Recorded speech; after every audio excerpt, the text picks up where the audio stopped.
نبی پاک نے غریبی کو عزت دی. حضرت عبد الرحمن ابن عوف کہتے ہیں میرے ایک دن دل کیا تھا کہ یہ دولتیں چلی جائیں میں غریب ہو جاؤں. حالانکہ امیروں کا کبھی غریب ہونے کو دل میرا کیا تھا کہ کس طرح. فرمانے لگے ایک غریب صحابی حضرت سعد انصاری نبی کریم کی بارگاہ میں ملنے کے لیے آئے. انہوں نے جب نبی پاک کے سامنے ہاتھ کیے نا ملانے کے لیے قربان جائیں, انہوں نے ہاتھ پیچھے کرنا چاہا پر میرے نبی نے ان کا ہاتھ تھام لیا. حضور نے زور سے پکڑ لیا. انہوں نے ایک دفعہ چاہا, پھر اصل میں آپ سمجھے نہیں نا میں کیا کہہ گیا ہوں, یعنی حضور نے ہاتھ تھام لیا, یعنی نبی کریم نے ان کا اپنے دست مبارک سے ہاتھ پکڑ لیا.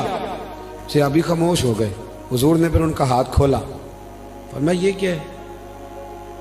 تو وہ رو پڑے, عرض کرنے لگے حضور بچے زیادہ ہیں, مزدور آدمی ہیں, پھاوڑے کے ساتھ کدال کے ساتھ کئی کے ساتھ کام کرتا. یا رسول اللہ یہ نا چھالے پڑ گئے میرے ہاتھوں پہ.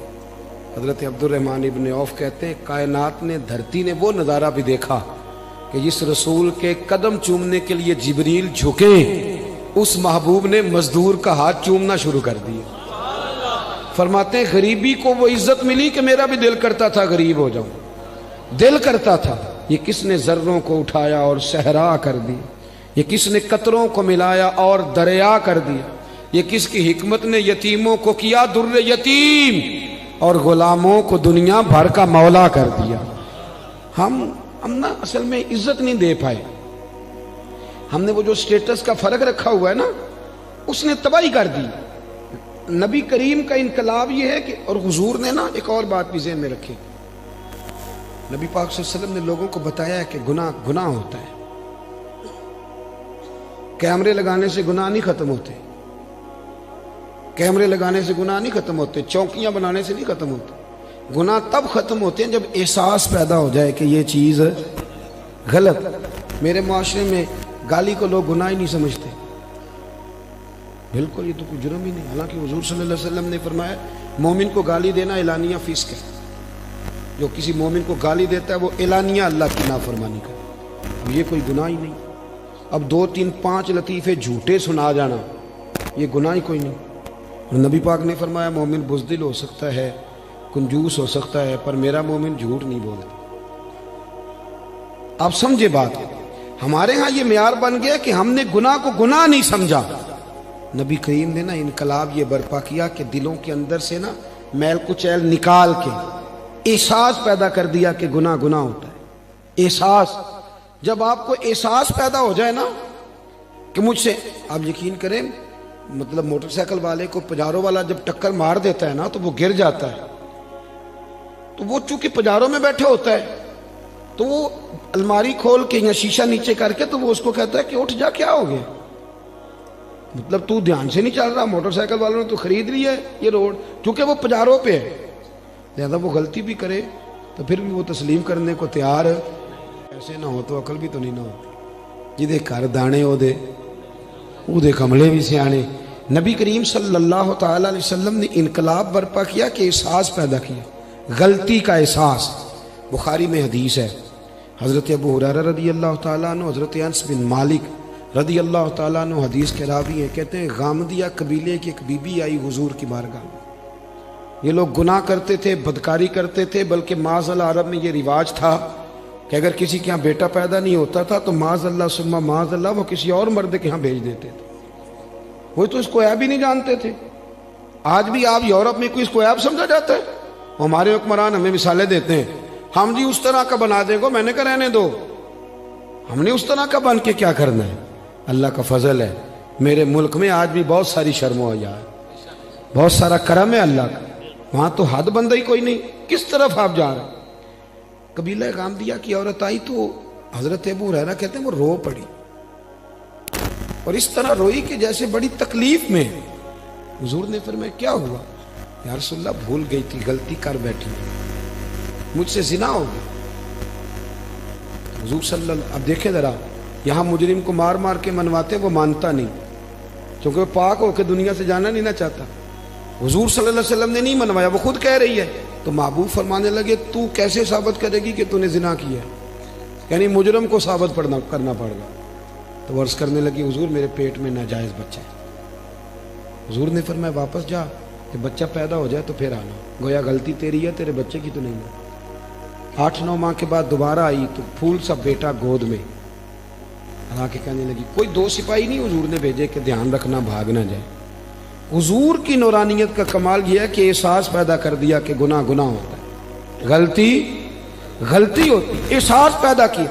وہ آئی، یا رسول اللہ یہ بچہ ہے، نبی پاک صلی اللہ علیہ وسلم نے فرمایا اس کو لے جاؤ واپس اور دودھ پلاؤ، جب روٹی کھانے کے قابل ہو جائے پھر آنا۔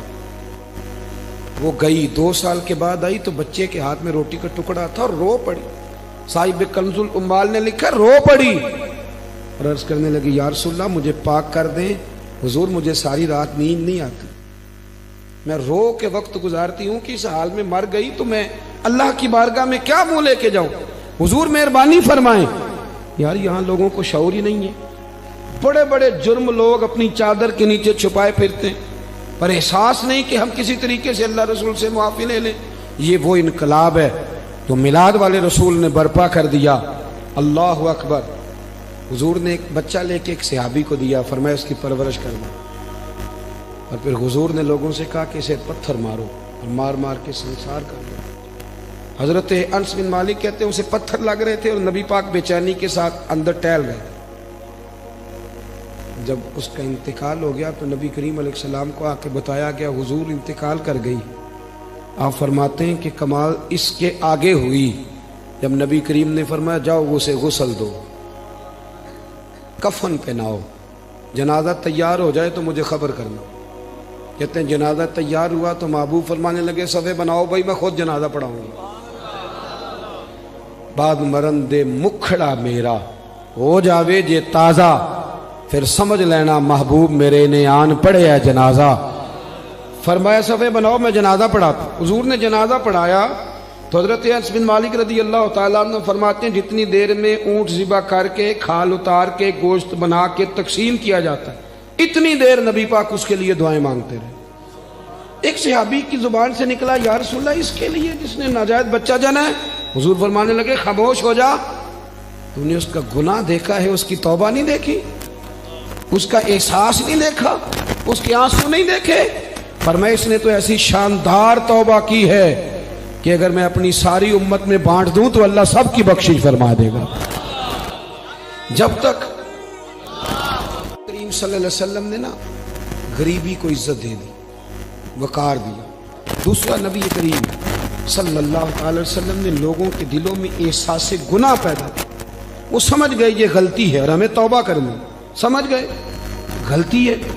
ہمارے ہاں جب تک یہ احساس نہیں پیدا ہوتا کہ میں غلطی کر رہا ہوں، بہت سارے لوگ آ کے کہتے پیر صاحب مجھے یاد تو نہیں کبھی کسی کا برا چاہا ہو، یاد تو نہیں کبھی کوئی ایسا کام میں کہ بھی تم تو بڑا ولی اللہ بنا، اتنا بڑا دعویٰ کر گیا کہ تو نے کبھی سوچا بھی نہیں غلطی کا، تو پھر مطلب یہاں آنے کا کیا معنی تھا؟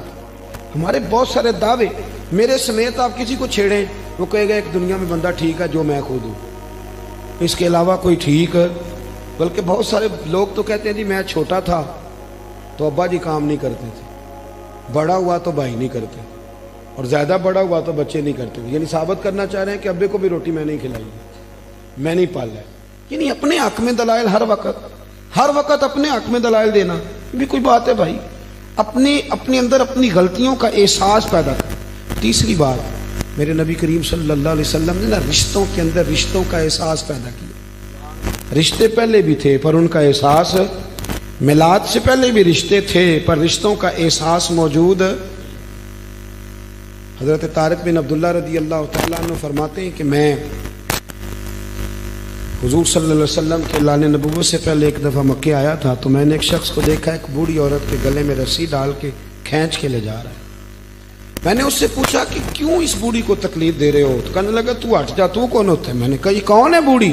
کہنے لگا میری ماں ہے، گلے میں رسی ڈال کے کھینچ رہی، کہہ رہا بوڑھی ہو گئی ہے کسی کام کی نہیں رہی، منڈی میں بیچنے جا رہا ہوں۔ میں آج جب یہ ہم بات بیان کرتے ہیں تو ہمیں حیرت ہوتی ہے کہ نہیں؟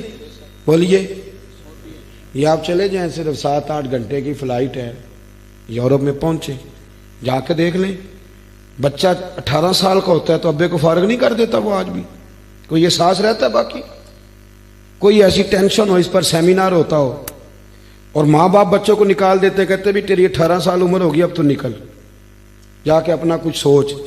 اس کو ہمارے ہاں حیرت سے اس لیے دیکھا جاتا ہے کہ ہم میلاد والے رسول کے ماننے والے ہیں۔